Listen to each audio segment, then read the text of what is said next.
ఎందుకు ఇలా బీజేపీ ఊర్లో పొంటి తిరుగుతా ఉంది? కేసీఆర్ సార్ బాగానే చేస్తున్నాడు కదా, బీజేపీ వాళ్ళు ఏమన్నా రాజకీయం చేస్తుర్రా అని ఈడోలు ఆడోళ్ళు అడుగుతా ఉన్నారు. గిరినిబావి కాడ చాలా మంది చదువుకున్న అన్నదమ్ములు కనబడుతున్నారు కాబట్టి 2 మాటలు చెప్తా. నాకు కూడా బాగా ఆకలి అవుతుంది, ఎక్కువసేపు మాట్లాడే ఓపిక లేదు. బువ్వ ఉడికిందా లేదా చూడాలంటే 2 మెతుకులు ఉడికితే తెలుస్తుంది. కేసీఆర్ గారు చాలా సార్లు చెప్పేవాడు ఏమని, మా మేనిఫెస్టోనే మాకు భగవద్గీత, మాకు బైబిల్, మాకు ఖురాన్ అని చెప్పిండు. ఏం రాసిండు 2018 భగవద్గీతలో అంటే 65 ఏళ్ల ముసలోళ్ళ వయసుని తగ్గించి 57 ఏళ్ళు రాగానే 2016 రూపాయలు పింఛన్ ఇస్తా అన్నాడు. గిరినిబావి కాడ రేపు మేము వెళ్ళిపోయినాక ఈ గ్రామ పెద్దలందరూ సమాలోచన చేసుకోవాలి. 2018 డిసెంబర్ 11 తర్వాత రెండోసారి ముఖ్యమంత్రి అయినాక చంద్రశేఖర్ రావు గారు గిరినిబావిలో ఎంతమందికి 57 ఏళ్లు దాటిన వాళ్ళకి పింఛన్ ఇచ్చిండో ఒక్కసారి ఆలోచించుండ్రి. ఇంకో మాట ఆలోచించుండ్రి, 57 ఏళ్లు పక్కన పెట్టండి, భర్త చనిపోయి 2018 డిసెంబర్ నుంచి ఇయ్యాలడి దాకా ఇంకా పింఛన్ రాని అక్కా చెల్లెళ్ళు గిరినిబావిలో ఎంతమంది ఉన్నారో ఒకసారి లెక్కలేసుకోండి. ఇంకో మాట, ఉద్యమం చేసేటప్పుడు తెలంగాణ వస్తే ఇంటికో ఉద్యోగం వస్తుందని చెప్పిన మాట కరెక్టే. కానీ తెలంగాణ ఇప్పుడు 4 ఏళ్ల బిడ్డనే కాబట్టి మీకు ఉద్యోగాలు ఇవ్వలేకపోతున్నా. రెండోసారి నన్ను గెలిపియండ్రి, చదువుకున్న పిల్లలు ఎవరైతే ఉన్నారో వాళ్ళందరికీ ప్రతి నెల 3116 రూపాయలు నిరుద్యోగ భృతి ఇస్తా అని చెప్పిండు. ఇవి రఘునందన్ రావు చెప్తలేడు. కేసీఆర్ రాసిన భగవద్గీతలో, కేసీఆర్ రాసిన ఖురాన్ లో, టిఆర్ఎస్ పార్టీ 2018 ఎన్నికల మేనిఫెస్టోలో ఉన్నాయి. మేనిఫెస్టోలో చెప్పినవి చేయలేదు కాబట్టి ప్రజలు గోస పెడుతున్నారు. పొద్దుగాల పిలిచి ప్రకాశాన్ని అన్నం పెట్టక నన్ను గోస పెట్టినట్టు ముందుగాల 4.5 ఏళ్ళు, ఇప్పుడు 3.5 ఏళ్ళు, దగ్గర 8 ఏళ్ల కోలే మనల్ని గోస పెట్టి ఏం చెప్పిండు? ముచ్చట చెప్పమంటే ఎంత మంచిగా చెప్తాడు. వాని ఇంట్లో మనుగడ కాంగ్రెస్ వాడు అటు 4 అడుగులు ఇటు 4 అడుగులు రూమ్ ఇచ్చిండు. బిడ్డ పెళ్లి చేస్తే అల్లుడు వస్తే అత్తేడు ఉండాలి, బిడ్డేడు ఉండాలి. నన్ను చూడుర్రి, నా అందాన్ని చూడుర్రి. నన్ను గెలిపిస్తే అత్తకో బెడ్రూమ్, అల్లునికో బెడ్రూమ్, ఇంటి ముంగట బర్రె, ఇంటి వెనుక కోడి. ఎన్ని వచ్చినాయన్నా గిరినిబావిలో డబుల్ బెడ్రూమ్లు వచ్చినాయన్న? గిరినిబావిలో వచ్చినాయా డబుల్ బెడ్రూమ్లు? వచ్చినాయన్న? సప్పుడు చేస్తలేరు. టీవీలో వచ్చినాయి అనుకుంటారు. అట్లా డబుల్ బెడ్రూమ్ రాలే, నిరుద్యోగ వృద్ధి రాలే, 57 ఏళ్ల పింఛన్ రాలే, భర్త చచ్చిపోతే పింఛన్ రాలే. కొత్తగా ఏమొచ్చినాయి అనుకున్నారు? వెనకటికి 1వ తారీఖు జీతం వస్తుండే. ఎవరన్నా టీచరు కానిస్టేబుల్ ఉంటే కొత్తగా పెళ్ళైతే మోటార్ సైకిల్ కొనుక్కుంటుండే. జీతం వస్తే 1వ తారీఖు జీతం వస్తే ఇన్స్టాల్మెంట్ కట్టుకుందామని ఓ పల్సరో, ఓ హీరో హోండానో, ఓ బుల్లెటో కొనుక్కుంటుండే. జీతం ఎప్పుడు వస్తుందని మా గన్మెన్ అడిగిన. ఈ నెల ఇంకా జీతం రాలేదట మా గన్మెన్ సార్కి. ఒక్కసారి చేస్తే తెలియక తప్పు చేసినట్టు, రెండోసారి చేస్తే పొరపాటు అయింది అనుకుంటారు, మూడోసారి కూడా చేసిర్రు అనుకోండి, ఇక మనల్ని భగవంతుడు కూడా కాపాడాడు. ఈ మాట ఎందుకు చెప్తున్నా అంటే, కాళేశ్వరం కడితే 1,00,000 కోట్లు ఖర్చు అయింది. మన వాన పడ్డది, వారం రోజులు చినుకులు వచ్చినాయి, జరంత వరద వచ్చింది. పెద్దగా చెప్తాడు కేసీఆర్, నాకంటే సైంటిస్ట్ ఎవడ్రా భయ్? నీళ్ళు ఎటుపోవాలో తెలుసా మీకు? కిరాణా దుకాణంలో సీసాలు అమ్మిపించుడు మీకు తెలుసా ఎవరికన్నా? నేను వచ్చినాక ఎన్నెన్ని కిరాణా దుకాణాలు, బెల్ట్ షాపులు అయినాయో మీకు తెలుసా అంటాడు సార్. గసంటి ఇంజనీర్ సార్ పోయి కాళేశ్వరంలో కట్ట కడితే 1,00,000 కోట్లు పెట్టి కాళేశ్వరం కడితే 100 రోజులు కాలే. చిన్న పొరలు పోసినంత పోసింది ఆకాశంకెళ్ళి వాన. గదానికే కొట్టుకుపోయినాయి కాళేశ్వరం కట్టలు. ఇది చంద్రశేఖర్ రావు గారి ఇంజనీరింగ్. ఎంత తప్పైంది ఎలా? ఇక్కడ నిల్చున్న ఒక్కొక్కల మీద మీకు సంబంధం లేకుండానే 1,50,000 రూపాయలు మీ తల మీద అప్పు ఎవరు చేసిర్రు? పెద్దసారి చేసిండు, చంద్రశేఖర్ రావు సార్ చేసిండు. అందుకని ఒక్కసారి ఆలోచించుండ్రి. తెలంగాణ ప్రజల గోస రాస్తే రామాయణం అంత ఉంటుంది, చెప్తే భాగవతం అంత ఉంటుంది. అందుకని దయచేసి ఒక్కసారి ఆలోచించాలి. చదువుకున్నటువంటి యువకులు, మేధావులు, ఉద్యోగస్తులు దయచేసి ఒక్కసారి ఆలోచించుండ్రి. ఒక్కసారి ఇచ్చిండ్రు, 2 సార్లు ఇచ్చిండ్రు, 3వసారికి ఇస్తే ఇక మీకేం మిగిలదు. ఏం మిగిలదంటే గుడిసె కూడా మిగిలదు. నిన్నటి దాకా ఏం చెప్పిండు? డబుల్ బెడ్రూమ్లు ఇస్తా అని చెప్పిండు. గిరినిబావిలో వచ్చిన డబుల్ బెడ్రూమ్లు ఎన్నో ఒక్కసారి గుండె మీద చేసుకొని ఆలోచించుర్రి. చంద్రశేఖరరావు సార్ మాట చెప్పిండు, మంచి మాట. ఏమని?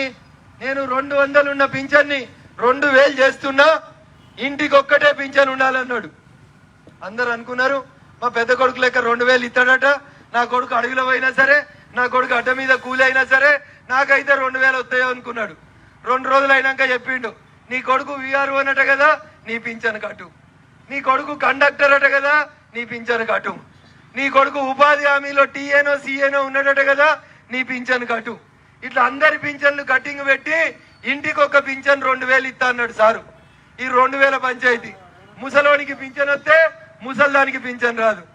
ముసల్ది అనుకుంటుంది 2000 వస్తే ఎప్పుడన్నా మన్మరాలు వస్తే ఇంత చికెన్ పెడదాం, దసరా కొత్త గౌను కొనిద్దామనేది బొట్లే దాచిపెట్టుకుంటుంది.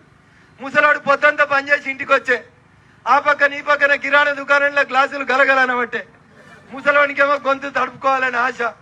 ముసలవ్వని పోయి అవ్వ పైసలు ఇయ్యి అంటాడు. దీని ఇంట్లో మనవాడ 40 రూపాయల క్వార్టరు 240 అయింది ఇవాళ. ఈ 240 కోసం ముసలైన పోయి ముసలవ్వని అడుగుతాడు, ఆ బొట్టకేళ్ళు ఉన్న పైసలు ఇన్ని ఇయ్యే అని. ముసలిది అంటాడు, నీకెందుకు రాబోయి తాగుడు, మన్మరాలు వస్తే మంచిగా చూసుకుందాం ఉండు అంటాడు. వాడు 2 సార్లు అడిగి ఇటువాడు చూసి ముసల్దాన్ని వంగబెట్టి 2 గుద్ది ఆయనతో బొట్టకేళ్ళు 250 ఎత్తుకపోతాడు. ఎన్ని ఇచ్చిన పైసలు ఎన్ని? 2000. గుంజుకపోయినా ఎన్ని క్వార్టర్కి? 250. ఎన్ని క్వార్టర్లు వస్తాయి 2000కి? ఎన్ని వస్తాయి? 4 వస్తాయి క్వార్టర్లు. 4 వస్తాయా 8 వస్తాయా? 8 వస్తాయి. నెలకి ఎన్ని రోజులు? 30 రోజులు. ముసలాయన దినం తప్పించి దినం ఒకటి తాగితే కూడా క్వార్టర్లకు సరిపోదు నువ్వు ఇచ్చే పింఛన్. దానికి ముసల్దానికి ఇస్తే ముసలోనికి ఇయ్య, ముసలోనికి ఇస్తే ముసల్దానికి ఇయ్య, అత్తకి ఇస్తే కోడలికి ఇయ్య. కోడలు బీడీలు చేసుకుంటే అరుగు మీద అనుకుంటది, ఈ ముసల్ది ఎప్పుడు పోవాలి, నాకు పింఛన్ ఎప్పుడు రావాలి. ఇచ్చే 2000కి ఆలు మొగలకి పంచాయతీ, అత్త కోడలకు పంచాయతీ, ఇన్ని పంచాయతీలు పెడతాడు సారు. నేను అనుకున్న మంచి కానూను ఇంటికి ఒకటే పింఛన్ మంచిది అనుకున్నా. మీరు అడగాలి సార్ని, మీరందరూ ఆలోచించాలి. గిరిని బావి కాడ ఏం ఆలోచించాలి? 2000 ఇచ్చే పింఛనే ఇంటికొకటి న్యాయం అయితే, అయ్యా కేసీఆర్ నువ్వు ముఖ్యమంత్రి అయి తీసుకుంటున్న జీతం ఈ దేశంలో ఏ ముఖ్యమంత్రికి లేదు. 5 లక్షల జీతం తీసుకుంటాడు. ఎంత తీసుకుంటాడు? 5 లక్షలు కేసీఆర్ జీతం. ఒక్కరికే ఉండాలి కదా కొలువు. ఒక్కరికే పింఛన్ ఇచ్చినప్పుడు ఇంట్లో కొలువు ఒక్కరికి ఉండాలనా 4గురికి ఉండాలనా? సప్పుడు చేయరు. 2000 పింఛన్ ఇంటికి ఒకటి న్యాయం అయితే, అయ్యా కేసీఆర్ నీ ఇంట్లో కూడా ఒకటే నౌకరు ఉండాలని అడగాలనా వద్దా? పోతేమని అనుకున్నారు తెలంగాణ వాళ్ళు, మంచి వాళ్ళు. అమెరికాకి వెళ్ళి వచ్చిండంట, ఎర్రగా బుర్రగా ఉన్నాడు పోరాడు, తెచ్చిండు అనుకున్నారు. కొడుకుని తెచ్చి నౌకరు ఇచ్చిండు. కొడుకు జీతం 4 లక్షలు. ఎంత? 4 లక్షలు. కొడుకు ఇయ్యంగానే అల్లుడు అన్నాడంట, మామ నేను ఏకనాథ్ షిండేనైతా, కింద మంట పెడతా బిడ్డ, కొడుక్కిస్తే నాకు ఇయ్యవా అన్నాడంట. వారిని ఇంట్లో మనవాడ నువ్వేంద్రబాయ్ అని వాని కూడా పిలిచి వానికో నౌకరు ఇచ్చిండు. మంత్రి జీతం 4 లక్షలు, కొడుకు జీతం 4, అల్లుని జీతం 4. బిడ్డ అమెరికాకి వెళ్ళి వచ్చింది. తెలంగాణ ఎవరు బతుకమ్మ ఆడ రాలేదు, మా బిడ్డ వస్తుంది అమెరికాకి వెళ్ళి గుంక పువ్వు తంగడి పువ్వు తెస్తుంది. ఇక గిరిని బాబు చౌరస్తాల బతుకమ్మ ఆడుర్రని మా చెల్లె కవిత నిజామాబాద్కి వెళ్ళి వచ్చింది. బతుకమ్మ ఆడిచ్చింది. నిజామాబాద్ వాళ్ళు నమ్మిర్రు. 3 లక్షలు ఎంపీ జీతం తీసుకున్నది 5 ఏళ్ళు. గిట్లా పువ్వు గుర్తుల్లో నోటికి వచ్చినట్టు తిట్టి మీరు ఇందుగల్లా బొందుగల్లా అంటే నిజామాబాద్లో ఉన్న జీన్ పాయింట్ రబ్బర్ చెప్పులు మా చెల్లె కవితను పోయి బతుకమ్మ ఆడమని తోలిచ్చింది.